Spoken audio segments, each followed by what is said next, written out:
কেবলই ঘুমিয়েছিল ইলিনা বেগম, ইহানের মা। তখনই তার ঘুমের ব্যাঘাত ঘটায় কাজে মেয়ে লতা এসে ডেকে তুলে। রেগে লতাকে এক ধমক দিয়ে উঠে ইলিনা। ঘুমের মধ্যে ডিস্টার্ব একদম পছন্দ করে না। রেগে বলে উঠে, ওই কি হয়েছে? তুই এই সময় আমার ঘুমের 12টা বাজে ডাকছিস কেন? ম্যাডাম, উষার তো জ্বর এসেছে, ও জ্ঞান হারিয়েছে, তাড়াতাড়ি চলেন। জ্বর এসেছে তো আমি কি করব? আমি কি ডাক্তার? যত সব আপদ। একটু শান্তিতে থাকতেও দেবে না। জ্ঞান হারিয়েছে, মরে তো যায় নাই। এ তো হাঁক ডাক করছিস কেন? তুই যা করার কর, আমাকে একদম বিরক্ত করবি না। বিরক্তের সাথে কথা বলেই এলিনা ভেতরে যাওয়ার জন্য পা বাড়ালো। তখনই লতা বলে উঠল, ইহান ভাইজান উষার কাছে আছে, তিনি আপনাকে যেতে বলেছে। ইহান উষার কাছে আছে শুনি চমকে উঠে এলিনা। ফিরে তাকিয়ে বলে, কি বললি তুই? হ ম্যাডাম, আমি ঠিকই কইছি। চমকে উঠে তাড়াতাড়ি উষার রুমে আসতে লাগলো। এদিকে ইহান লতার দেখানো রুমে এনে উষাকে বিছানায় শুয়ে দিল। তারপর কপালে নিজের হাতটা রাখলো। নিজের কাছে সংকোচ হচ্ছিল হাত দিতে, তবুও রাখলো। হাত রাখতে রাখতেই সরিয়ে নিল। এ তো তাপ যে রাখা যাচ্ছে না। ও হাত সরিয়ে গভীরভাবে তাকালো উষার শুকনো মুখের দিকে। ও খেয়াল করলো উষার চোখ খুলে আছে। কান্না করলে এমন হয়। ইহান কপালে ভাঁজ ফেলে ভাবছে, মেয়েটা কি কেঁদেছে? আসার পর তো একবারও দেখেনি, তখন কোথায় ছিল? ভাবতে ভাবতেই উঠে পানি আনলো। জ্ঞান ফেরানোর দরকার। হাত দিয়ে কিছু পানি উষার মুখে ছিটিয়ে দিল। উষা নিজের চোখে মুখে ঠান্ডা পানির স্পর্শ পেয়ে পিটপিট করে চোখ মেলে তাকায়। আর তাকিয়ে নিজের মুখের কাছে একটা অপরিচিত ছেলেকে দেখতে পায়। সে ওর দিকে ঝুঁকে তাকিয়ে আছে। ওর দিকে একটা অচেনা ছেলেকে নিজের দিকে ঝুঁকে থাকতে দেখে আমি চমকে উঠি। ছেলেটা আমার দিকে ভ্রুকুটি করে তাকিয়ে আছে। আমি তাকাতেই সে বলে ওঠে, আর ইউ অলরাইট? আমি ভয়ার্ত দৃষ্টিতে তার দিকে তাকিয়ে আছি। সে আমার ভয়ার্ত মুখ দেখে নিজের মুখে হাসি এনে সোজা হয়ে দাঁড়ালো। আমি তাকে দাঁড়াতে দেখেই দর ফুরিয়ে উঠে বসলাম। আর কাঁপা কাঁপা গলায় বললাম, কে আপনি? উনি আমার দিকে ঠোঁটের কোণে হাসি রেখে তাকিয়ে আছে। আমি ভীতুমুখ করে তাকিয়ে আছি। ইহান উষার ভীতুমুখ দেখে না হেসে পারল না। মেয়েটা ওকে ভয় পেয়েছে দেখে স্পষ্ট বোঝা যাচ্ছে। আমি আবার বলে উঠলাম, কে আপনি? এখানে কি করছেন? ইহান এবার বলে উঠল, আমার বাসায় আমি কি করছি জিজ্ঞেস করছো? Very funny. তুমি কে সেটা বলো। আমি ওনার কথা শুনে থতমত খেয়ে গেলাম। ওনার বাড়ি মানে? কে সব বলছে? আমি চিন্তা করছি কে উনি, ওনার বাড়ি কিভাবে হলো।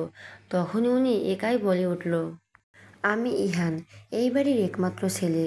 ওনার কথা শুনে আমার চোখ দুটো রসগোল্লার মতো বড় বড় হয়ে গেল।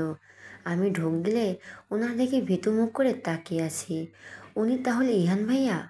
একদমই চিনতে পারি নাই। চিনতে পারবো কিভাবে? ওনার চেহারা তো আমার মনেই নাই। আগেও খুব একটা দেখা হয় তা নয়, দুবারের মতো দেখা হয়েছিল। কারণ আমরা তো এখানে থাকতাম না। আমি আব্বু আম্মু আমরা তো চিটাগাঙে থাকতাম।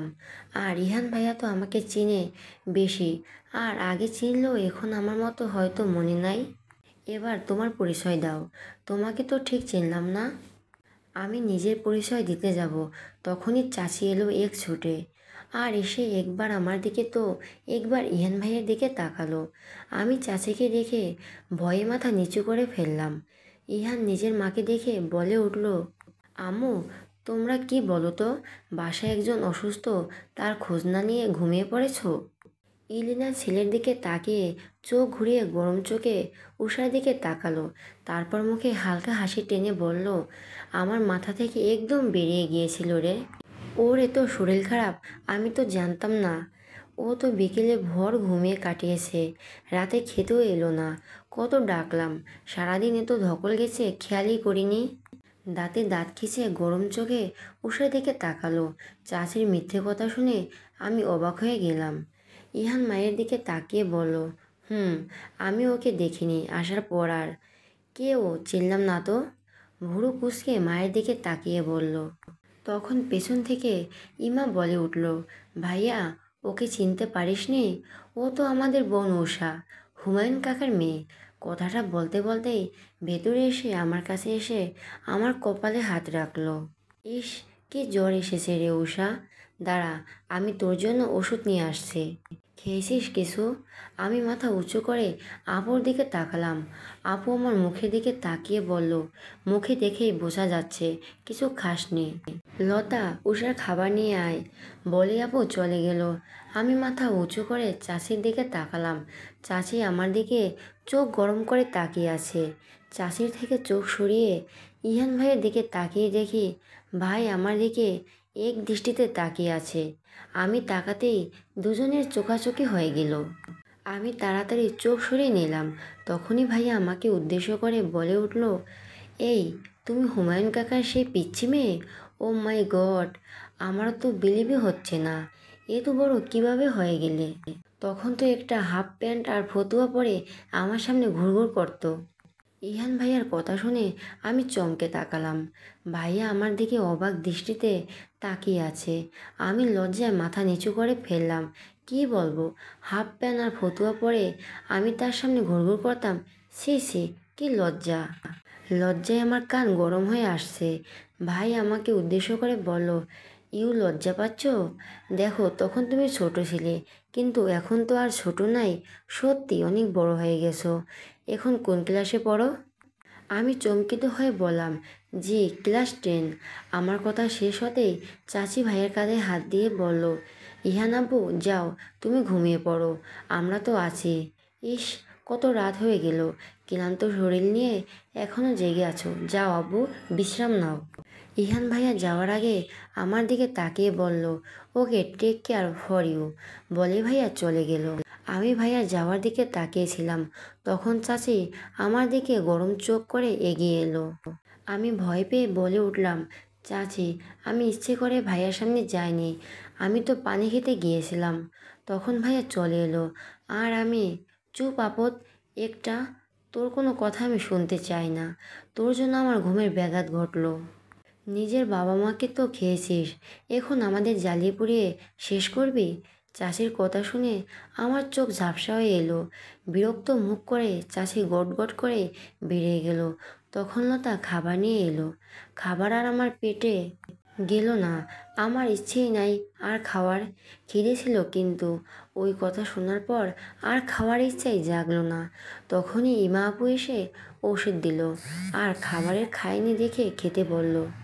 আপুকে বললাম আমি খাবারটা খাবো না। আপু বুঝতে পেরেছে চাচি আমাকে কিছু বলেছে, তাই বুঝিয়ে শুনিয়ে খেতে রাজি করালো। আপুর কথা ফেলতে পারলাম না। এই বাড়িতে একজন মানুষ আমাকে ভালোবাসে, সে হলো আপু। তাই আপুর কথা শুনে কিছুটা খাবার খেলাম, ওষুধ খেয়ে ঘুমিয়ে পড়লাম। পরের দিন শরীর হালকা জ্বর ছিল, ওইভাবেই সকাল সকাল উঠে গেলাম, না হলে আবার চাচি বকাবকি করবে। উঠে বাসা ঝাড়ু দিতে গিয়ে দেখি লতা ঝাড়ু দিয়েছে, নিচে লতা চা করছিল। আমি রান্নাঘরে গিয়ে রান্নার কাজে হাত লাগাতে যাব, তখনই লতা আমাকে ডেকে বলল, উষা, তুই একটু ইহান ভাইজানের কপিটা দিয়ে আয় না। আমি বললাম, আমি কেন? তুই যা, আমার কাজ আছে, আবার স্কুলে যেতে হবে। তুই যা না একটু, আমার না ভাইজানকে দেখলে লজ্জা করে। আমি অবাক হয়ে বললাম, কেন? আর কইস না, ভাইজান কি সুন্দর, একদম নায়কের মতো, আমার না খালি লজ্জা লাগে। আমি লতার দিকে তাকিয়ে বোকা বনে গেলাম। বাবারে, কি লজ্জা! ওর কথাতেই কপিটা হাতে নিলাম। ভাইয়া আসলে অনেক সুন্দর, একদম নায়কের মতো। তাকালে শুধু তাকিয়ে থাকতে মন চায়। আমারও যে লজ্জা করে না এমন না, কালকে আরও কী সব ঘটনা ঘটলো, কিন্তু কফিটা তো দিতে হবে। তাই সাহস জুগিয়ে কফি নিয়ে ভাইয়ার রুমে গেলাম। আমার গল্পটি যদি একটু হলেও ভালো লাগে তাহলে একটা সাবস্ক্রাইব করে পাশে থাকুন। ধন্যবাদ সবাইকে।